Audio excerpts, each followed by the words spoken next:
This is my first time here, and it is a very interesting opportunity to speak to you and try to tell the story that we have been working on for the past 3 to 4 years. Well, the idea behind this talk is to try to link these two characteristics of ayahuasca, the mental imagery and the increased internal attention, using what we called functional magnetic resonance imaging. In order to do so, I first like to acknowledge some of our friends and collaborators who have taken parts of this study. Before I begin in telling you this story, it's important to so that you know what type of perspective that we have been working to tell this story. So our perspective is, as we all know, the ayahuasca experience. It has many different perspectives. As Bia Labachi mentioned this morning, earlier this morning, you have the anthropology, you have the experience is very much more complex than from the perspective that we have been working on. So our perspective is to try to investigate the neural basis of some perceptual and cognitive changes that are induced by ayahuasca. So it is as limited as what I'm telling you. So we are looking at the experience of ayahuasca from this very narrow perspective. And this perspective is narrow also by the tool that we have been using to investigate this neural basis of ayahuasca. So what we are trying to do really is to use a very, it's what we have as far as neuroscience, but it is a non-that specific tool to investigate the brain, and that is to use functional magnetic resonance imaging.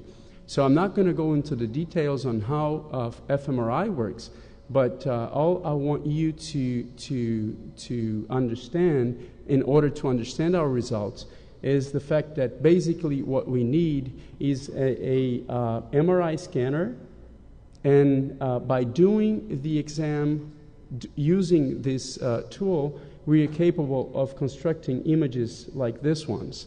So what these images bring is, the information that these images bring is basically this. Whatever you see in yellow mean that this area of the brain is responding to whatever task you are having or asking the subject to perform. Whatever you see in blue means that these regions are decreasing its activation when the subject is performing the task. So this is the information that you need to know in order to understand what I've been talking about. So the experience, the ayahuasca experience, have many different aspects. So there are two aspects that we have been focusing on. The first one is the visual images. As we all know, this is a very important aspect of the ayahuasca experience. The second aspect that we have been investigating is the altered perception of self, and this I will be calling the increased interoception, or the increased idea that you're moving in, you're looking at yourself. So in order to do so, basically what we did to look for these two aspects, what I'll be presenting are two studies that we conducted about 2 years ago to investigate these two perceptual and cognitive changes. In these two studies, we worked on with 10 experienced ayahuasca users from the Santo Daime Church in Ribeirão Preto.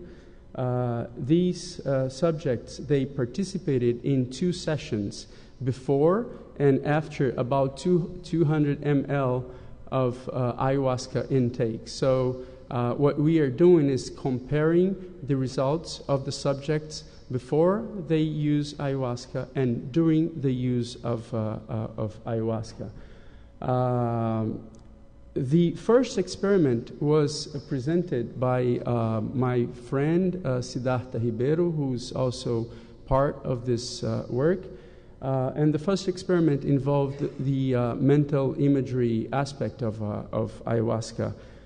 This first experiment, we got it published last year in Human Brain Mapping, and I'm not going to go into the details. I'm just going to go really briefly to have you understanding what are the main results that we got from this study.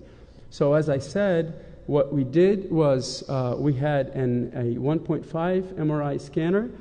The subjects went into the scanner for the first time before the ayahuasca intake, and when they were in the scanner, they had to go through basically 3 tasks. The first task was a visual perception task, and that is they would have to passively observe pictures like this one. This is just one of the pictures that they have seen of a collection of about 7 pictures. So they just passively viewed these scenes. And then the second task that they need to go through was to close their eyes and mentally imagine the pictures that they have just seen. We were not really interested in having the subject fixing these images in their minds. The instruction that they got was, if you see something that's more vivid than the image that you just saw, that's not a problem. Just attain your attention to whatever is more vivid. So during this period, what we were looking for was to try to mimic, very artificially mimic, what the brain was to be doing during the ayahuasca visions. And then the third period, they would just open their eyes again and look at the scrambled versions of these images, in the sense that in this third task, the image would not make a cognitive sense, for to say. So they did that in 2 different sessions, as I already said. They did that before ayahuasca, and then they got out of the scanner. They drank about 200 ml of ayahuasca, and then they 40 minutes after they intake the 200 ml of ayahuasca, they would go into the scanner again, and then they would perform the same task. So the basic comparison that we wanted to make was, what are the differences, or which brain areas and how these brain areas were different in these 2 periods, before ayahuasca intake, after ayahuasca intake, for these 2 tasks. So how would ayahuasca modulate the brain activation when the subject is perceiving a real image and when the subject is imagining a real image?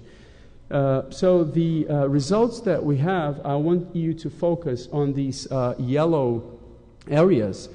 What these yellow areas mean is they are showing you the brain areas that were modulated by ayahuasca during the mental imagery task. And that means that these areas had an increased activation after ayahuasca and during the task, and during the mental imagery tasks. What you see here is a pool of different brain areas, but basically we can interpret these results in 3 main centers. The first center is these centers that are more on the back of the brain, called the occipital pole. So these areas here, these areas that you see in yellow, they are part of our visual system, and particularly of interest for our study is the fact that this area here, what we call Brodmann area 17, which is the primary visual area, it is modulated by ayahuasca during the vision, during the mental imagery.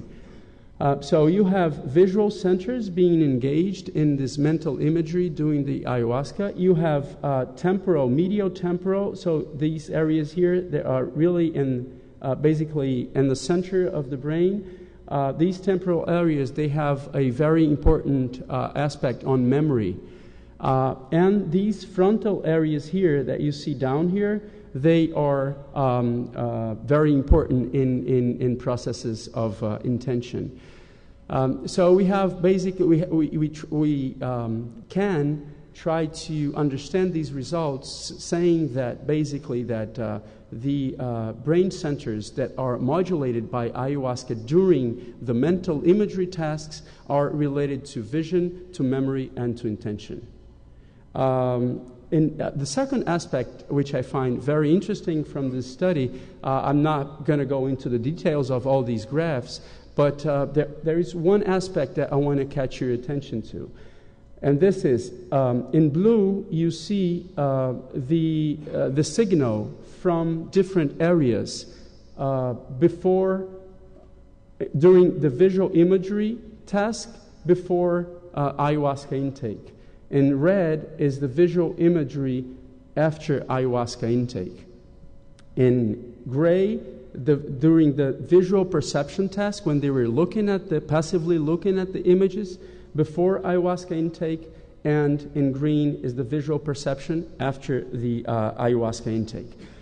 So what I want to show you basically is this. If you look at these areas here on top that are now in yellow, these are some of the areas from our visual system.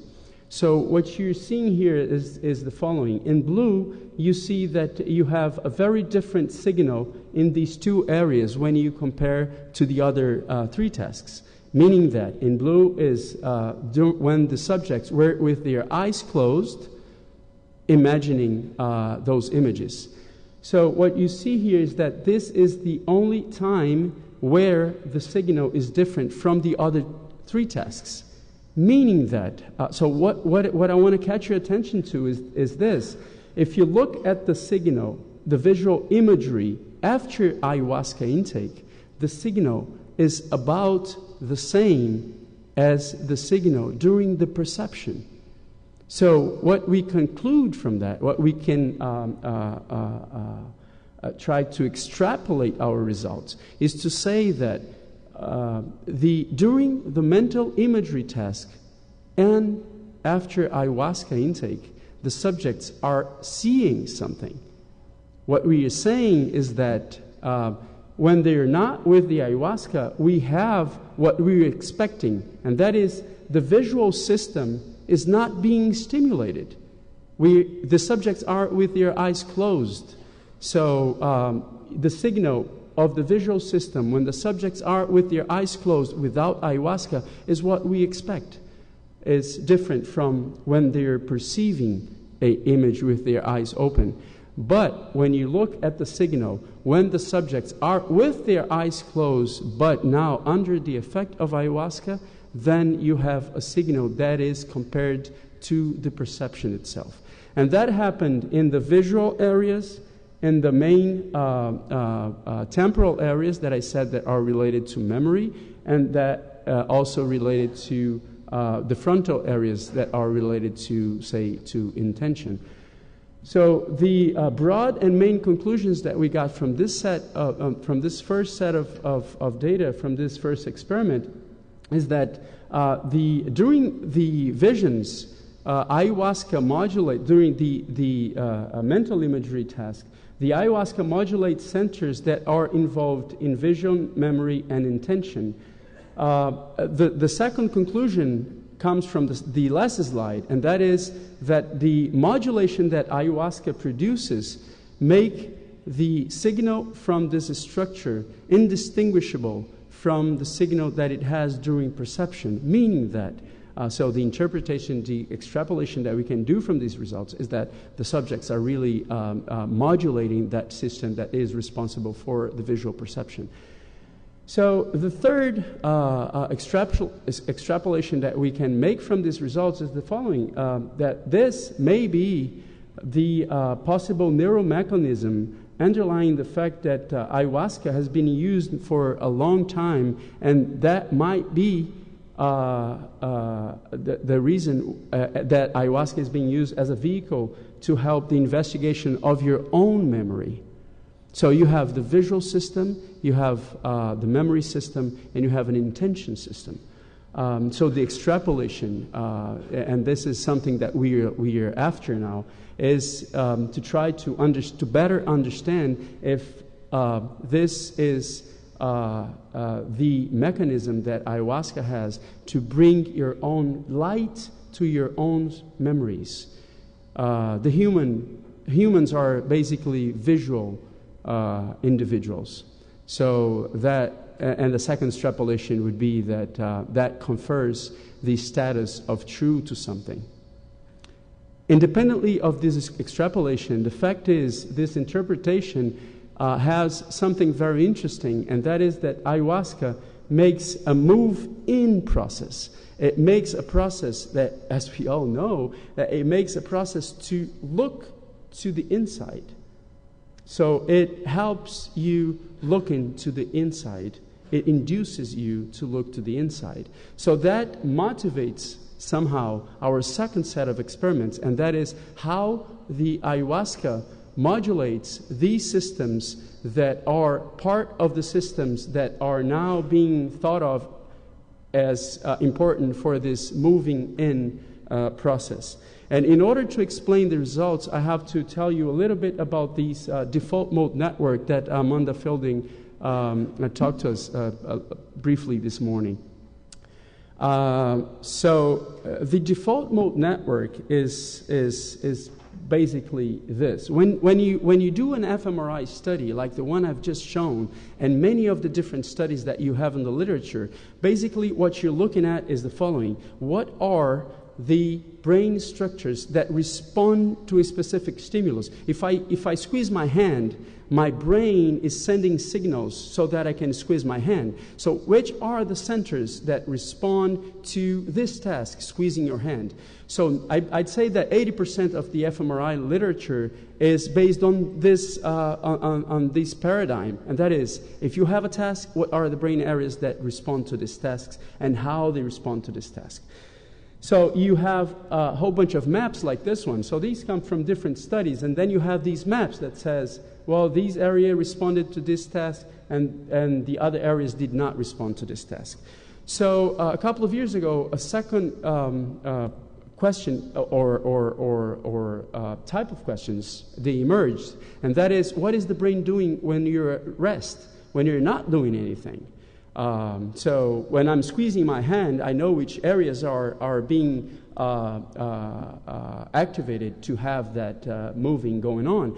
But when I'm not doing anything, when I'm relaxed and when I'm not doing anything, what is the brain doing?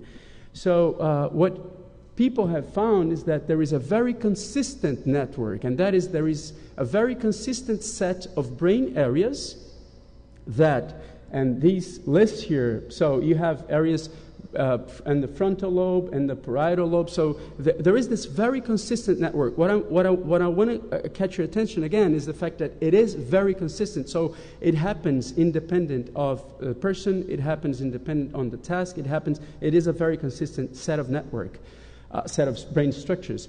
And what do these brain structures have in common? So basically what we have from the DMN, so we call these brain regions the default mode network.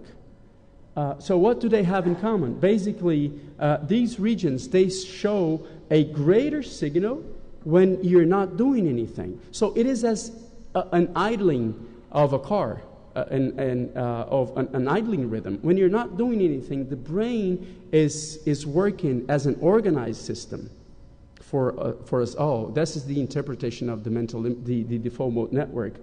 And the second thing that's interesting about the default mode network is that this signal, so there is an increased activation on these areas, on these set of areas when you're not doing anything. But when you start doing something, the signal of these areas diminishes. So you have a decrease in the signals of these areas when you're doing something. So with these results, it's a very interesting set of results because now you have, there are many interpretations for it. Why do we need a default mode network? What is the default mode network?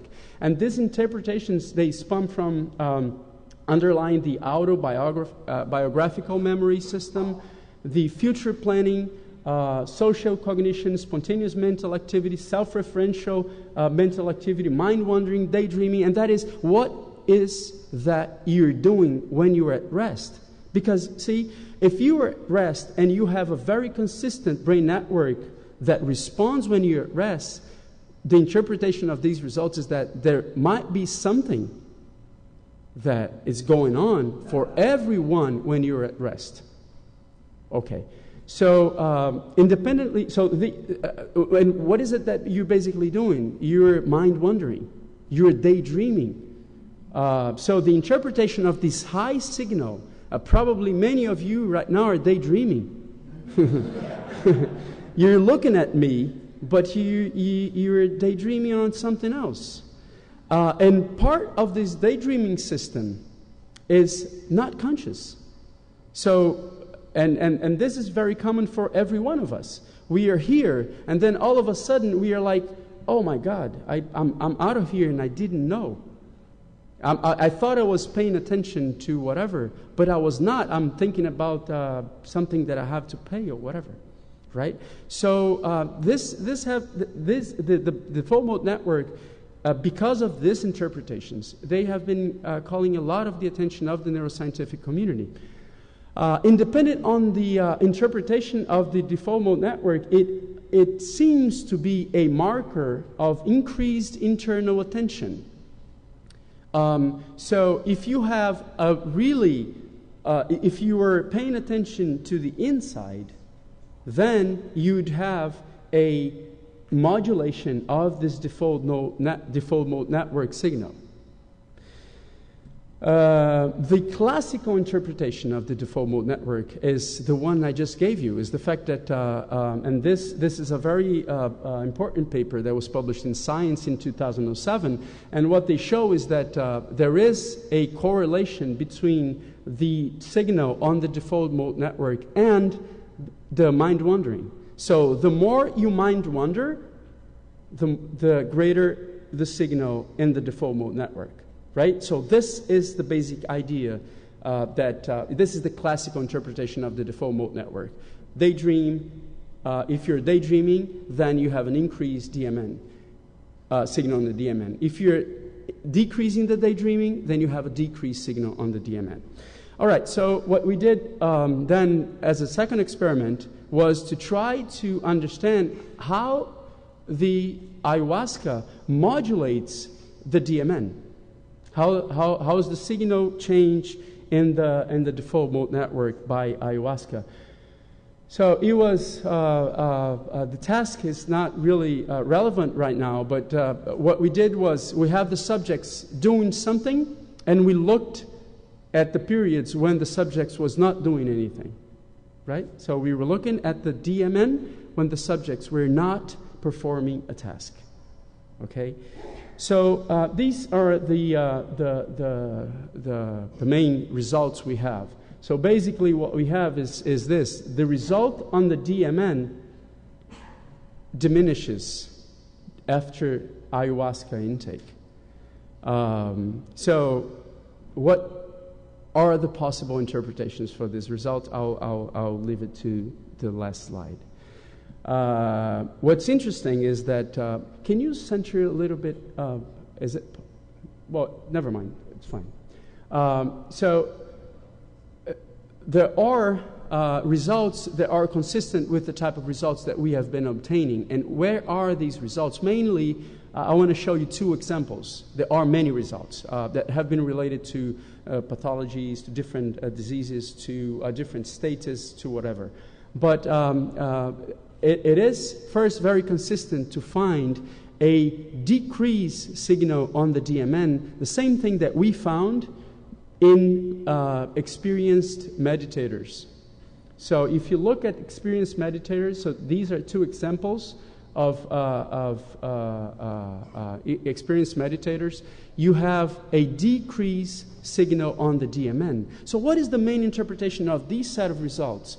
When you are studying experienced meditators, what you have is a decrease on the daydreaming. That is if you look at these papers like this, the first paper, this appears in the abstract. So the interpretation is that the reduction on the DMN means a reduction in the daydreaming. All right? The second experiment, David Nutt's group have a set of 3 experiments looking at the DMN, and they have very consistent results. It's a really well-designed experiment with psilocybin, and they found something that it's the same thing that we did. That is a decreased signal on the DMN after psilocybin. What goes on the opposite direction? So I just want to show you one example of something that goes in the opposite direction, and that is a depression. So what happens in the DMN with depression?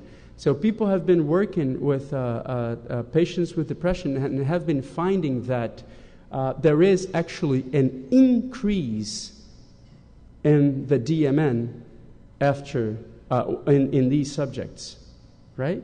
How is this result here being interpreted? Is the fact that patients with depression, they have increased rumination. So what is a rumination? Rumination are those thoughts, those bad thoughts, first to say, or negative thoughts that patients with depression cannot get rid of. So that really makes sense if you have this interpretation that you have an increased daydreaming, but daydreaming with a negative content. So you have an increased daydreaming of negative content, then you have an increased signal on the DMN. All right? So this is the opposite that we have been finding. So basically these the second experiment shows us first that ayahuasca reduces the signal of the DMN. And that is consistent with psilocybin and consistent with the studies with experienced meditators that also found a decreased signal on the DMN.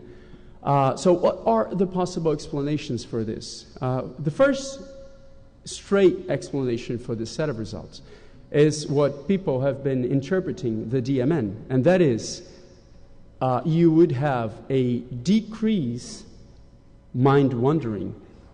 But then there is a question. Does that make sense with the ayahuasca experience?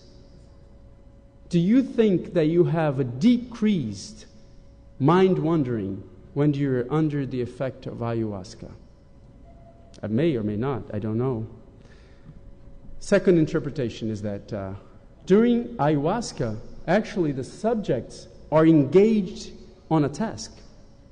So if they're engaged on a task, it means that then you'd have a natural decrease on the signal of the DMN.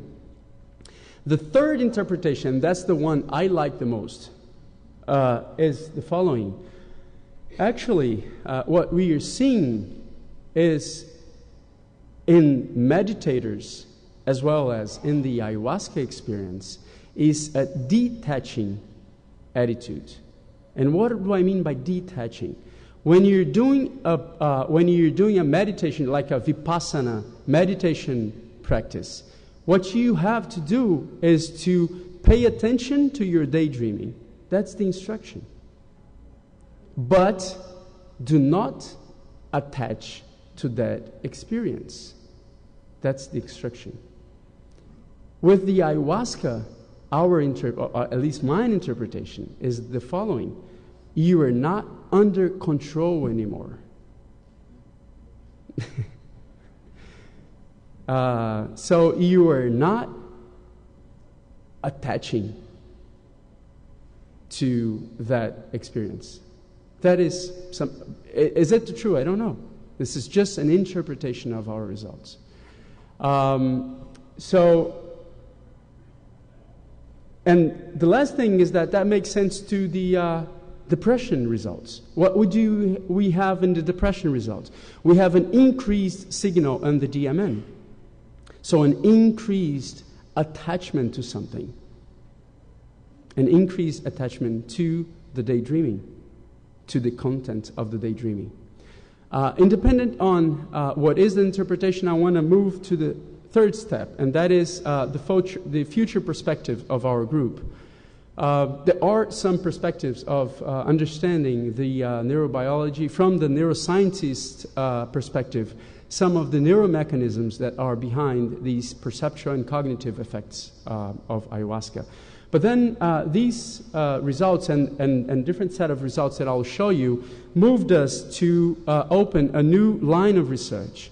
So the future perspective, one of the future perspectives that we have, based on, in part, on what I just told you, and that was exactly what Amanda Fielding told you guys this morning. That is, we have a biological marker, a brain marker, saying that ayahuasca or psilocybin move the DMN in the opposite direction that the depression moved the DMN. So that's exciting.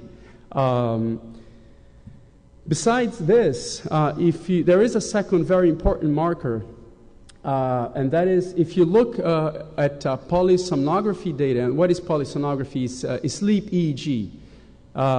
So if you have a sleep problem, you're probably going to be having to do a polysomnography, and that is a EEG when you're sleeping, right? There are different markers that you bring from this examination. One of them is the REM duration, or REM sleep. REM sleep is a phase of the sleep, is a phase where you dream. So what you see in what is very consistent, and probably the most consistent marker on the literature of depression, is the fact that when you do a polysomnography in patients with depression, you have an increased REM duration. You have an increased period of your sleep when that you are in this REM sleep. You have a reduction on REM latency, and that is REM starts earlier in depression. And you have a reduction in another phase of sleep, and that doesn't matter. So why is this important? First, because this is the main marker, biological marker of depression. If there is something... Really? All right. If you have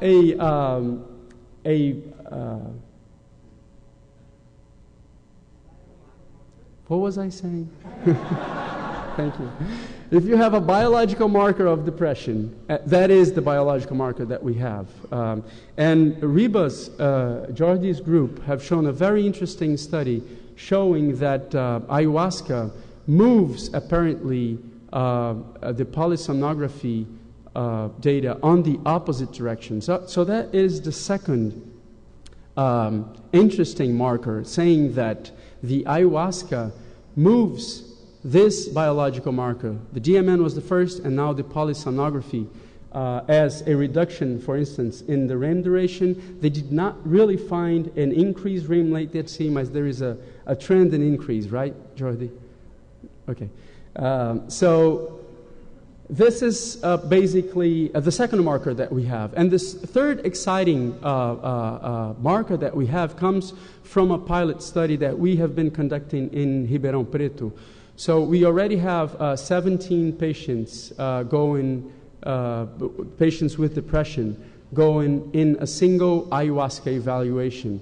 So this is a group of people. This pilot study has been coordinated by Professor Jaime Halak from the University of São Paulo in Ribeirão Preto, and has the participation of Jordi, of our group in Natal. So basically, what I'll show you is the preliminary results of this data. This data is not from the 17 patients, it's from 9 of these 17 patients. So what you have here, what I want to show you are these two lines here, the purple and the dark blue line. These are depression scales, psychiatry evaluation for 2 scales, the Hamilton scale and the Montgomery-Åsberg scale. What you see, and here is time. So these patients, they have taken a single dose of ayahuasca, and then you evaluate these patients 10 minutes before intake, 40 minutes after, 80 minutes after, 140, 180, and then 1 day, 7 days, 14 days, and 21 days. So this is a very exciting result, because what you see here is a definite decrease, at least on the scales, of depression signs already in the first day. So there are two things that are really important in these results. If you look at the main drugs for depression, first thing is that you most of the times you will need 14 days of using the drug before it gets to any results, if so. And here what you have is something that already is apparently working on day 1. The second interesting result here is that this is a single dose. So a single dose here is apparently lasting for at least 7 days. This is consistent. The 14 and the 21 days is something that's under investigation. So at least 7 days after a single dose, it apparently has still have a result. So that made us go, all right, yep. So just that I don't forget. All right, so there is that made us go to the second phase of this study, which will start in September this year.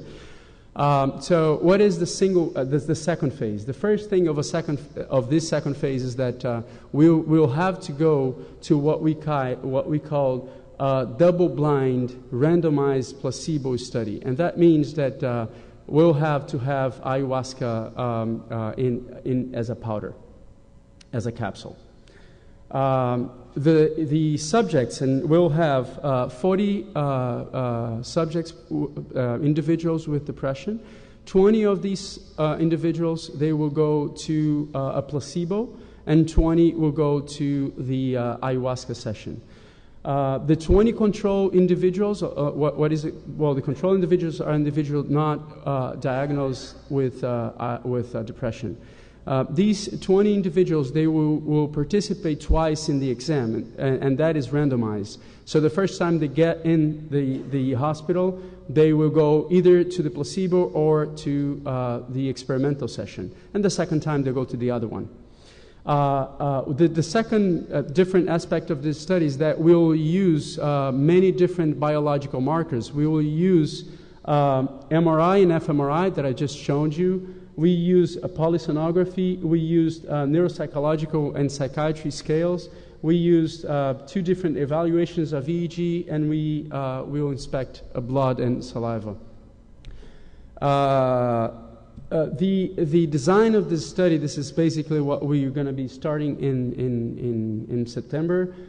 So that would be conducted in the university hospital, since the patients will have to be in the hospital for 8 days. So on day 1, on the admission, so day 1 they will just be admitted, and day 4 they would go through the whole battery of examinations. Day 5 they would go through the experimental session. Day 7 they will go to the second examination, and day 8 they will leave the hospital. And as I said, we would go for a different way of administration of the ayahuasca component. This would go with a lot more help from different people. So the group have new members added for the second phase. People from the psychiatry, people from the physiology, people from the biophysics, people from the pharmacology, people from the psychology, and Georgie Hiba that you all know, and possibly Stephen Baker, who's going to probably take part of this study. This study is already, we just got the financial support to conduct this study. We already got the approval from the ethics committee from our hospital, so it's ready to go. It's just a matter of having the MRI scanner installed, which will hopefully be in about 2 weeks. So, and I hope to have good news in a near future. So once more, I have to thank Bia for bringing Bentinho, and to all of you for listening and daydreaming. Thank you.